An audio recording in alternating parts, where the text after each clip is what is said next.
What if everything you thought you knew about human trafficking was wrong?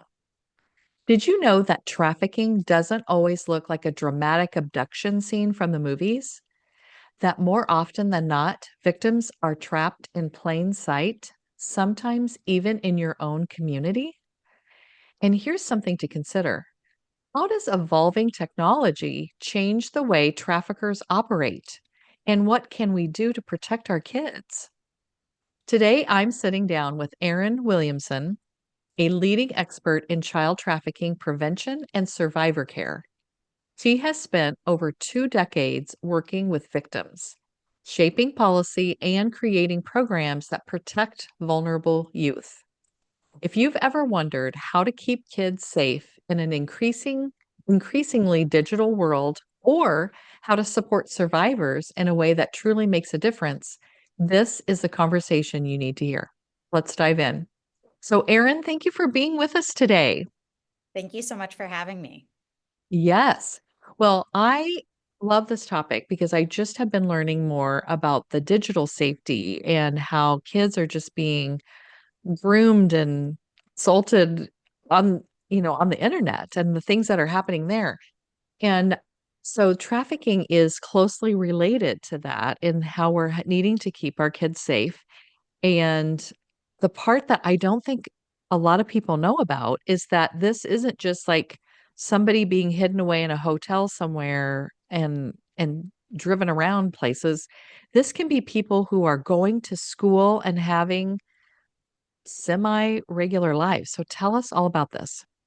Yeah, no, it's true. Actually, about half of the kids that are referred to us for services are regularly attending school. So we are seeing it happen with kids that are, coming up across systems that are in neighborhoods that are living seemingly kind of uh, externally normal lives, and you wouldn't know just by passing them in the hallway or passing them on the street.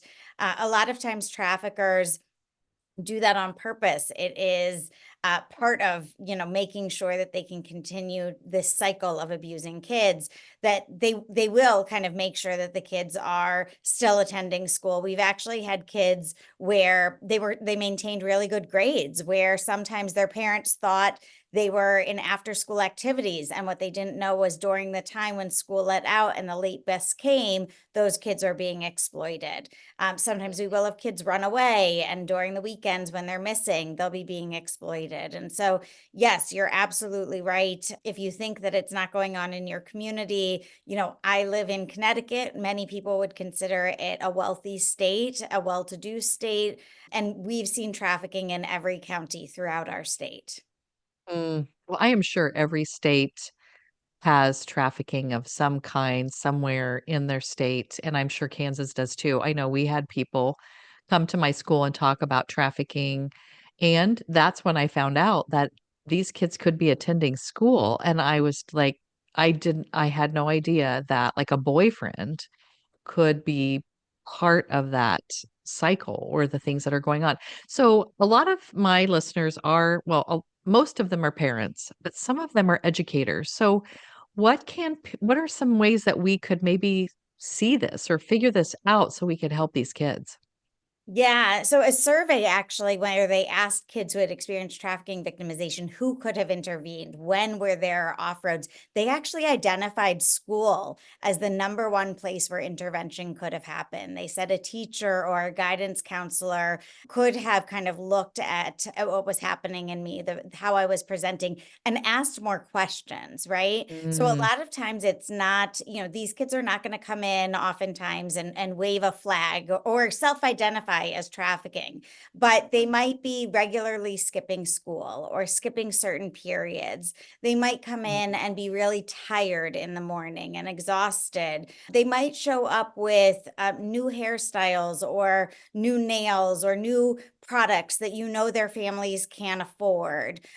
So there's mm. varying things, and it's interesting because oftentimes they'll be misidentified as either engaging in risky behaviors, dealing drugs, or gang involvement and things, but it's really not. Nobody's asking questions. They're making assumptions about what is happening with Okay. these children. And so the thing Mhm. that they say is, when someone shows interest and kind of asks, non-judgmental but probing questions, like, I see you got your Mhm. nails done. Wow, when did that happen? Or what did you do Mhm. this weekend? And really kind of dig for more information than just your typical nothing or my Mhm. boyfriend, right? When they really dig, Mhm. tell me about that. Tell me about your boyfriend. Tell me about the friends that you hung out with this weekend. Tell me about what you're doing, and really showed a genuine interest in that youth. They're more likely to see that adult as a safe person that they could maybe disclose to.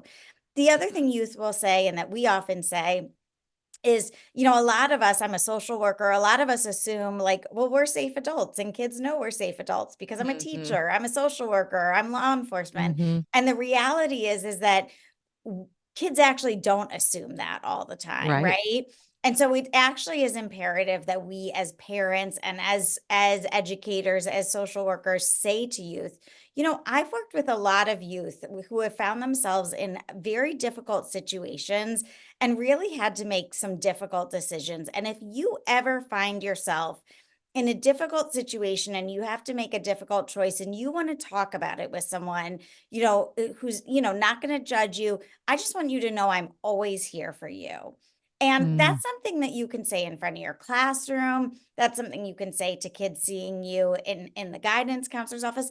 It's also Mhm. something you can say to your kids' friends, right? If they're all Mhm. hanging out for a sleepover, you can say, I really, I just want you guys to know how important you are to us. I know you're really good friends with my child and you're really important to us. If any of you guys ever need anything or need someone to talk to, I know you probably have your parents or other people in your life, but I'm also here. And if you ever need anything, please, consider me a resource and someone you can come to, because the reality is that not all kids do have safe homes, right? We Right. actually see sometimes kids being trafficked by their parents or other Yes, I've seen family that too. members. Mhm. Yeah. And so, saying it in kind of a broad way really opens the door, not just to them disclosing trafficking, but they might have other things going on in their life. They might Right. have, other forms of abuse or other unhealthy relationships, or be dealing with things like bullying or peer Mhm. pressure that they don't know Mhm. who to talk to, but just kind of saying it in this really broad, difficult situations, difficult decisions, I'm here for you, can really open the door to a lot of conversations. Mhm. Well, I'm guessing that the people that are trafficking them have scared them a lot with threats or just like any other kinds of abuse where somebody in power is saying, "Well, I'll hurt your family or I'll ruin you or I'll send pictures to people," or, whatever kinds of things where they're extra reluctant to tell people even though they want to because they don't know what if this is true that these things would happen. What is the danger with these kids if they do tell? I mean, I'm guessing their life could be in danger sometimes depending on who's trafficking them. Yeah, so it really does depend. Sometimes we see threats certainly Mhm. happen. A lot of times, honestly, these traffickers make themselves really important in the youth's life, right? Oh, So mhm. this idea of like stranger danger, or this idea of, be careful who you're engaging with, in some ways that's the wrong message, because most Mhm. of the time when we're talking with youth, they, like you just said, they'll identify them as like, oh my gosh, they're my boyfriend, right? Or they're Yeah. my best friend. This isn't a Mhm. stranger. This is my Yeah. best friend. This is my boyfriend. This is the other adult I can trust in my life. And so they've really worked to form these bonds, and that's part of the grooming process. And Yes. to your Ugh. point, that can happen online or Mhm. in like kind of IRL, in real life and in person. And Mhm. sometimes it starts online and then becomes in real life. Um, but it's really forming these relationships and these bonds. And then it might be slowly starting to say things like, if you really loved me, you would do this.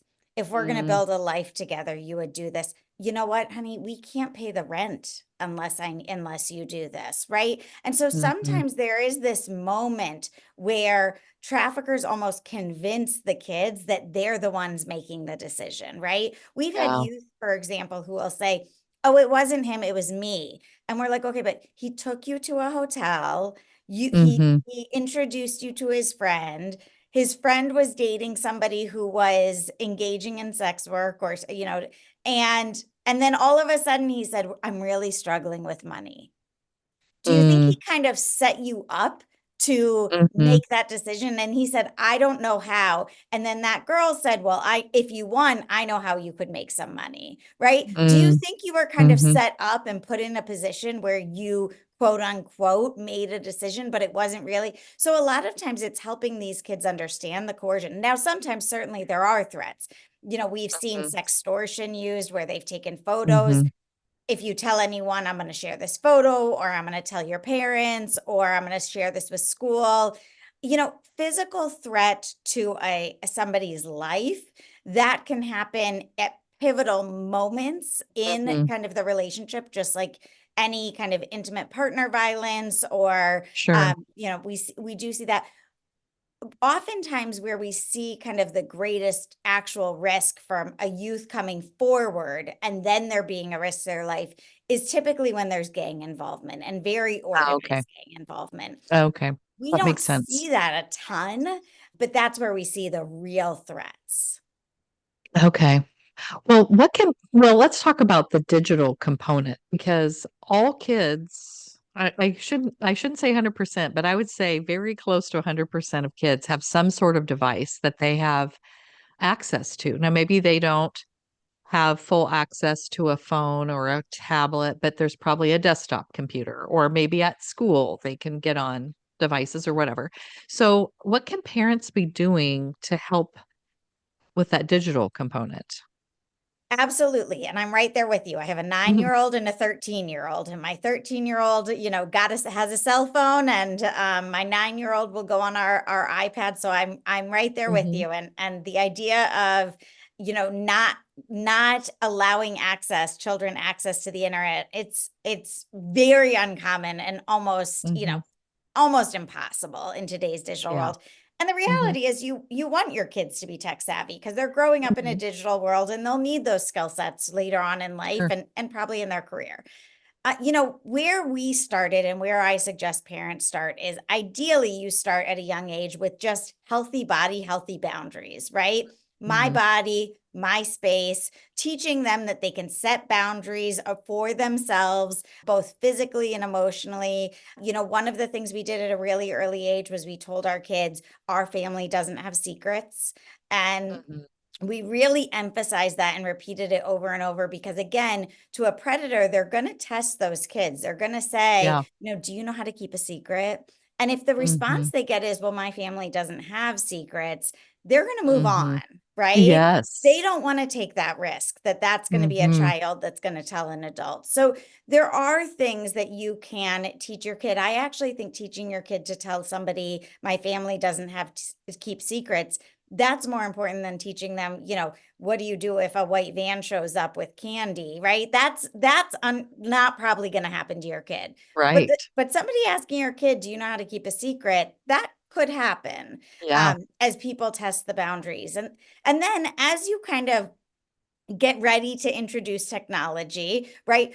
First, I would say what we have done, and again, what we suggest other parents do is first make sure that you are really restricting their access, right? Mhm, You really do need to know what apps your kids are going on. You really do need to know what they're doing on the internet. There are parental safeguards that you can put on most apps and most, web browsers, and you really do need to lock it down and then slowly loosen up as they get out, right? You don't want it mhm. still locked down at age 17 the way it should be No. for a 7 year old, right? That's Mhm, unrealistic. But at mhm. 7, you don't want your kid just typing in willy nilly into the internet and seeing what pops up. I mean, you Right. can even go onto regular YouTube, type in Disney, and some really inappropriate stuff can pop up. Mhm, mhm, So you just need to be really careful. But the other thing is, as you give your kid their own device, and especially a device that they're going to take out of your house, like a phone, which many kids get, that is a time to say,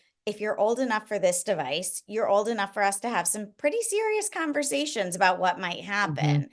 mhm. Most kids are being approached, and it's just a matter Yes. of whether or not they know to not respond to that person, or they know how to handle that situation. And so instead of saying, there are dangerous people out there that say, it's possible that there's going to be someone who you don't know who reaches out to you. Mhm. Let's work through what our expectations are as a parent, as a family, how you can protect yourself. The other thing that I really, really strongly encourage parents to say, especially to preteens and adolescents, and to repeat often is, look, we're going to set household rules, right? I'm going to tell you what my expectations are. I'm going to tell you what my consequences are. And you are going through a period in life where it is very normal for you to push back and at times even break those rules. And Mhm. I know that. And what I want you to know is in those moments, the most important thing to me is your safety. It's not Mhm. that you broke a rule, it's not that you didn't listen, it's your safety. And the most important thing for me is that you tell me and we figure it out together. Because Mhm. so often, traffickers and predators in general, they'll use that rule breaking against the Mhm. kid, or that kid will Yes. say, well, I didn't go because I was afraid my mom would have blamed me because I wasn't supposed to be out past curfew. And the reality is, a lot of times our first instinct is to blame the kid for breaking Yes. a rule, right? Yes. So we Mhm. have to also kind of hold ourselves accountable in those moments. If we've set the expectation that the most important thing is their safety, then when they come to us or when something happens, we have to start with their safety, with, are you Mhm. okay? What is happening? Your safety is the most important thing. I'm so glad you came to me. And then begin to address kind of all of these other things. Like, okay, Mhm. now that we've established your safety, let's go back to the rules and why they're in place and what we can do. Mhm. Well, I love that you were saying that you have that rule in your family, like, our family doesn't keep secrets, so that if someone asks your child, they're gonna be like, "Oh, well, we don't have secrets," or whatever. Because when I listened to a presentation this last week from an former FBI person who investigated these kinds of crimes, she said that they got to talk to the perpetrators, people who had already been arrested. They had them in a room and asked them a lot of questions because if you know the other side, maybe you can come up with ways to stop this. And the number one reason that they said that they would stop targeting a certain child was if there was any resistance. Because they're like, there's so many kids and we don't wanna get in trouble, so if anyone's a little bit like, I don't know if I wanna do that," or, "I don't know if I should keep this secret," or whatever, they're gonna move on to another kid. Now that's terrible that they're moving on to another kid, but Right. your kid is gonna be safe because they have said, I don't think I wanna be involved in this, and there's so many, unfortunately, eager and easy targets that they're gonna move on to someone who is gonna keep their secret or is gonna, you know, follow through with whatever they're wanting them to do. So, I think that that seems like a really good thing for parents is to have these kinds of really good discussions and make sure that their child understands that that's what the expectation of the family is so that they are gonna at least seem resistant to what is going on, and then maybe the perpetrator will move on to a different person and stop talking to them. So, Absolutely. but that is scary to think about that probably almost every kid is going to be, I don't know, at least approached online, and that is so scary to think about, but we even though it's scary, we need to know that so that we can be helpful to our kids. Now, do you work for a certain program or company that kind of helps with this stuff? Can you tell us more about that? Sure, sure. And I definitely want to talk about Love 146. I do want to say when you say it's scary, the one thing as an adult I would attribute it to is the spam you get on your phone, right? We've all Oh, gotten that spam where yeah. it's like you owe a late fee for it. And at Yeah. this point you're just like delete, delete, right? Because you know Yeah. it's spam. But obviously some people don't know it's spam and they Right. click on it. It's the Right. exact same thing, right? If Yeah. your kid is educated, they will know when someone's coming into their inbox Mhm. or trying to DM them, oh, get rid of it, get rid of it. If they don't Mhm. know, then they might engage. So that's a Yes. good kind of way to think about it. It's a little less scarier of a way to think about Yeah. it because it Yeah. is kind of like spam for them. It is Mhm. just so, it can be so pervasive. I Yeah. work for an amazing organization, and thank you so much for asking me about it. It's called Love 146, and we have been around for a little over 20 years now. Oh. And we work with kids in the United States. We also work with kids overseas. And our focus is really to, like you said, prevent trafficking from happening in the first place. We have an amazing prevention education curricula called Not a Number, where we teach educators, social workers, people who normally are engaging with and working with youth, how to implement this curricula. It's a 5 module curricula. And it focuses on things like what is a healthy relationship? How do you practice refusal skills? It's really skill based because we know that just giving kids information isn't enough, right? Kids know Hmm. drugs are bad, they still do drugs, right? Right. We have to teach them these skill sets and teach them really how to utilize them and practice them. And we also have a survivor Mm. care program where we work with youth who have been identified as being really suspected or confirmed survivors of trafficking. And those two programs really inform each other, right? So a Hmm. lot of our prevention education is based on what we've learned in our survivor care program. And a lot of our survivor care program is based on kind of our lessons, helping them understand what theoretically they should have gotten in some sort of prevention education program to begin Hmm. with. Okay. So this prevention program, you were saying educators, social workers. So it's not really a parent program. It's mostly like schools would be teaching this to kids or social workers would be using it in their offices. Is that kind of how it works?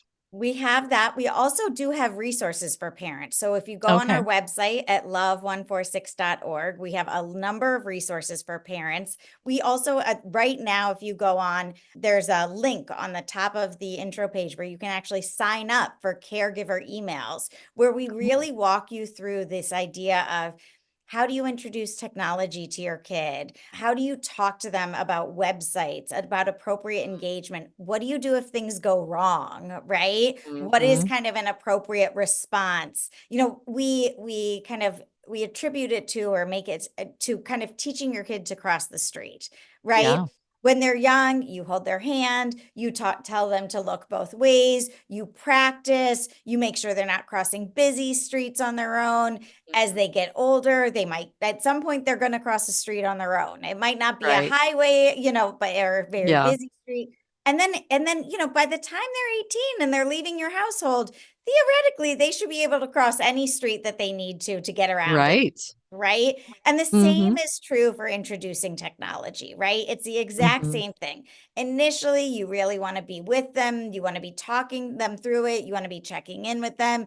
And then as they get older, you kind of allow for more and more freedom, and then eventually you're going to allow all the freedom. Another example of this is there are phones. We have one in our family where there is monitoring. So we got our Hmm. kid what's called a bark phone, and Hmm. that does AI assessments of when he's texting with his friends, when he is online, if anything comes up related to bullying, related to drugs and alcohol, inappropriate communication, inappropriate sexual, we get pinged, right? He will Hmm. have that. He's young. He's not going to have that when he's 17, right? When Right. he's Right. 17, 18, he will have a different type of a phone. We don't need to be pinged with everything, but we want to make sure that he has established kind of good habits around being on the Yeah. internet. Good, and it really does work. The other day he told us he actually removed himself from a group chat because he was invited into a group chat. He saw who was in the group chat. He knew how those people spoke because Hmm. he's friendly, and he knew there was going to be inappropriate content. And so he Hmm. proactively removed himself from that group chat. And I and it love that. I mean, that's the type of behavior and thinking you want to instill in them at an Yes. early age. Hmm. Oh, I love that so much. And this is stuff that, like you said, early age, like this needs to start at the beginning, maybe even not even with technology, but everything that you do as you're raising your kids, like you want them to have good problem solving. You want them to be able to figure things out. You want them to have some autonomy with some guardrails. Like you're teaching that in every area, but technology, it just became so fast, so quick before we really realized what we should be doing with it. And, now we're having to pull back a little bit and trying to figure out what does all that mean? But programs like yours and the ideas that the resources that parents can get from you and educators can get from you will be so helpful for these kids and families to figure this out. And again, I'm so glad I'm not doing it in my own home, but I do have 3 grandkids and I'm already like thinking about, "Oh no, what is this going to be?" Now, luckily their parents are all saying, we're going to limit technology and we're going to limit social media access and things like that.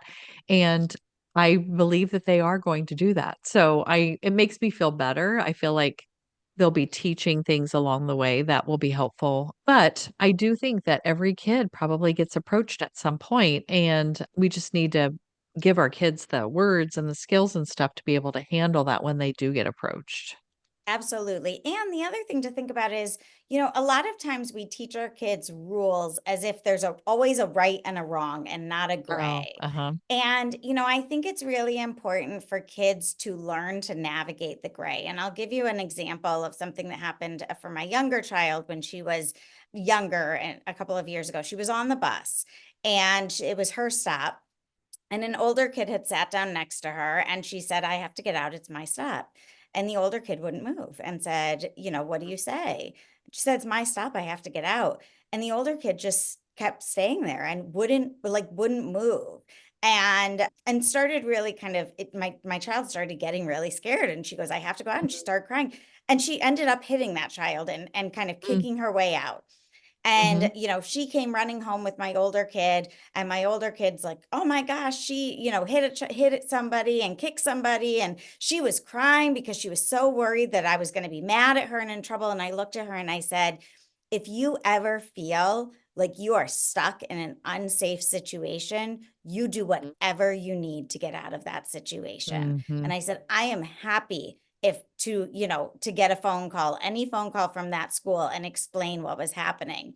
Do I want you mhm, to go up and randomly hit and punch kids? No, I don't. mhm, But you felt unsafe. And from what you're describing to me, you were trapped. And I said, mhm, I'm okay with that. And mhm, nuancing that, like when that there is kind of this gray area where things aren't just black and white, right? A lot of times we teach our kids, respect teachers. Not there are Some teachers of that them are are not good. not Oh, okay, right? We hear yeah. stories, right? So Mhm, telling your kids, like, look, generally, these are people who you can trust. mhm, Teachers, social workers, law enforcement, but not always, right? yeah. Not always. And you really got to Mhm, trust your gut. And when your gut says someone's unsafe, you go with your gut, right? And mhm, and teaching kids to kind of learn to lean into that guttural feeling that we all yeah. have naturally is a really important skill set. Mhm. Well, and because we're letting them know that they their feelings are true and that they mean something instead of trying to shut that down or saying that's doesn't matter or whatever. My daughter used to get the gut feeling, and there was a guy one time, a man, and she was maybe in middle school, and she was like, "I just feel really weird when I'm around him." And I said, "Pay attention to that. That means that that person is not safe." Yep. And that's okay. You don't have to be around that person by yourself. You don't have to be alone or, make sure you aren't ever alone around that person because that feeling means something. And she's always been the one that kind of could sense things about people. And I always felt like I didn't have that, but I know I do have it. I think it was shut down by people, adults in my life when I was younger, like, oh, that's dumb, or why do you think that, or don't worry about it, or whatever. And so then I started to question maybe I don't know what I'm feeling or knowing, and I just wanted to make sure she never got that message that that's not true or good because I do think that we get those feelings for a reason. Like something is off about this person or the situation, you need to stay, out of it or away from them. So I'm glad that is a good thing for parents to be teaching too. So well, you Absolutely. have one of these tip sheets, I think, or a resource for our parents that they can get in the show notes. And how would you, if people want to contact you and ask questions or find out more about you, what can they do? Absolutely. So, my information is on our website. Also, please, follow us, Love 146. We're on all of the social media, LinkedIn and Twitter and Facebook, or I guess not Twitter anymore, now X, but Facebook. Mhm, We're on all of them, Instagram.